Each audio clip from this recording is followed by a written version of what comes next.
So thank you for your time. Of course. May I ask your name first? Yeah, my name is Lucio. Yes. Nice to meet you. My name is Ricardo. Nice to meet you. Okay. I just saw your car. Thank you. Just curious, what are you do for living? So I own a small media company. Media company. Yeah, related to cars. How long have you been working industry? In the car industry, about 2 years and change, 2 years and a half maybe. Did you start it in Japan? Correct. So why did you start that business in Japan? It just happened. So my former business went very badly because of COVID. And when I put myself back on my feet, I decided that I wanted to do something that I was really passionate about. And I started going to a place called Daikoku where I met a lot of people. I'm very passionate about cars. Yeah. I wasn't thinking about doing anything professionally, but my Instagram got bigger and bigger. My social media got bigger and bigger. I started having more and more fun making videos. So it kind of developed from there. Oh, that's beautiful. Yeah. So it is your first business starting? No, it's not my first one, but it's my first one. I would say my second one in Japan if you count the one that failed during COVID. How long have you been Japan? 8 years and a half. 8.5. Yeah. The impression of Japan has been changed since you came here. So I want to say that when I came here, I already was expecting a lot of what Japan is like. So I wasn't really illusioned or I didn't have dreams. However, it did become a little bit harder in a way. So I like the country. It's very safe. It's it's very nice to be here. However, taxes, the rules, the bureaucracy, it's very hard for me to bear. I'm Italian. I thought that coming from Italy, there would be no country in the world that is as bad as Italy with bureaucracy. I was wrong. Japanese bureaucracy sometimes to this day drives me absolutely crazy. But other than that, no, I think it's, I don't think my idea about Japan has changed a lot. Just the honeymoon phase is over, but that's normal. So running the business in Japan is a bit harder, more than you thought? Yes, Okay. much. Okay. Much. It's very hard to start it, it's very hard to run it, yeah. I think. Okay. Maybe it depends on the business, but yeah. About your car, so why did you choose this R35? All right, so let's be clear on one thing. I drive this car, but this car actually belongs to Nissan, like literally the company Nissan. And thanks to a few people that I know there, the PR and the PR department, I'm lucky enough to be able to use this car. And but it's not mine, I don't own it. The reason why I like using this car is because it's a very good combination of power, elegance, comfort, and I think it's more fitting for somebody my age than somebody younger because it's a very angry car. So I think that it requires a little bit of experience and control, that's it. But it's a fantastic car, it's a lot of fun to drive, and whenever I have a chance, I do drive it, yeah. Have you owned other cars? A few. A few? Yes. Can I ask that? No, I don't want to put it on video, but Okay, it's more than 2 cars, definitely less than 20 cars. Like it's, and I can exchange it because I also sell cars when I have a chance. So I buy them, I keep them for a little bit, and then I sell them. It's like an investment. Yeah, for the Buy most the part, car.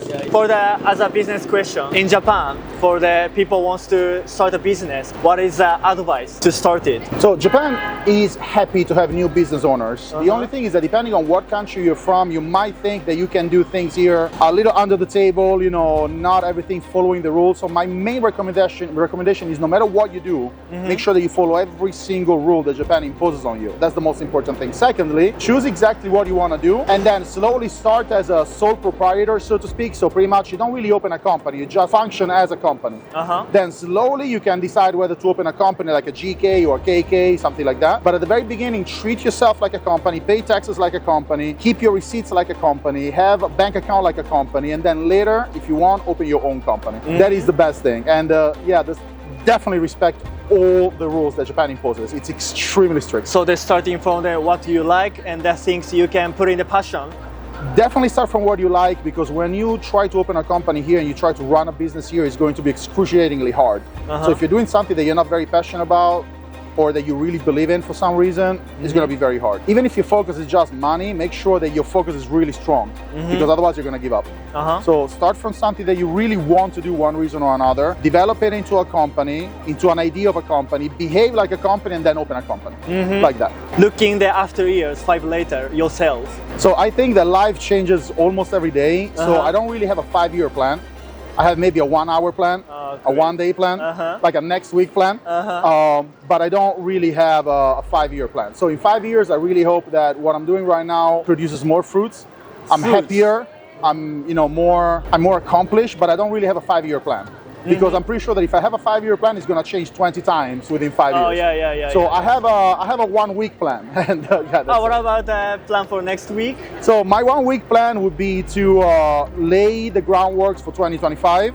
So do I want to do events, or do I want to buy more cars or sell more cars? Do I want to do more content? What kind of content do I want to do? So my week plan is creating the plan for 2025 in a very vague manner, and then go with the flow. So, as you said, Daikoku? Yes, Daikoku PA. Yeah. Which date is the best to go to there? For tourists, Fridays and Saturdays probably. Because we're planning to go there, take a video on the Daikoku later. Friday and Saturday. Friday and Saturday? Yeah. Okay, let's go there before. So make sure that you're there by 7 p.m. Not too late, because around 8:30 usually on weekends it's gonna get shut down. Yeah, I like doing reactions. Yeah. With this car. It makes people happy. That's It's really weird. That's why I like cars so much, because whether you understand cars or you're really passionate about cars or not, when you see a car, it triggers a reaction. So you could know absolutely nothing about cars, and there's going to be a kind of car that you like. Maybe it's the shape, maybe it's the sound, the color, the vibe when you're inside the car, or maybe it's because it's cute, I don't know. But yeah, cars are fantastic. Just curious, you know, the Italian. Italy is very famous as a manufacturing car, but what's the difference compared? Oh, my, okay, so between Japanese cars and Italian cars? So I would say that European cars in general, but let's say Italian cars are built more for comfort mixed with performance, whereas Japanese cars are usually built for performance. So there is very little comfort in there. And when you, let's move actually, because I'm afraid like we're bothering traffic. Like I feel that if you're buying an Italian car and then the equivalent of the Japanese car, they're gonna have the same kind of power, the same kind of performance, but the comfort of an Italian car is gonna be higher. There's more attention to that. Japanese cars are built to have a lot of fun and to modify them and to make them even more powerful. Italian cars are usually built to just leave them alone. That's how I feel. It's not that one is better than the other, it's just they're very different styles. How to feel when you're driving, is that different? It feels very different. So like if you drive a car that is similar to this one, just an Italian car, let's say for example, an Alfa Romeo Giulia Quadrifoglio, right? It's a little bit less powerful than this one, but probably it's going to be just about as fast. It drives very differently. It drives way more comfortably, I would say. So you can literally drive that car like this, with a finger just laying. Don't do it.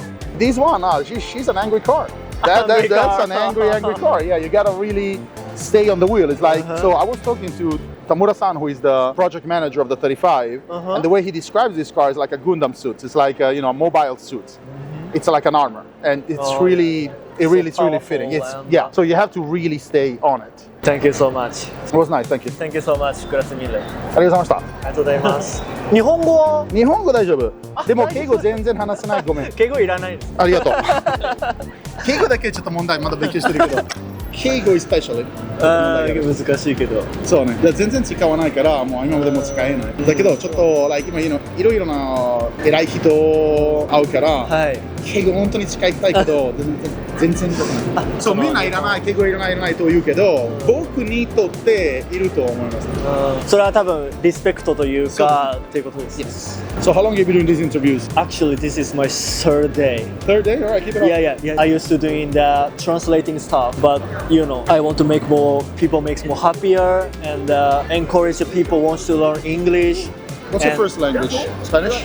日本語 Japanese. Okay. Yeah. And I speak English and just little bit of Italian because my father is Italian. I see. Thank you so much. Really appreciate that. Likewise. Yeah.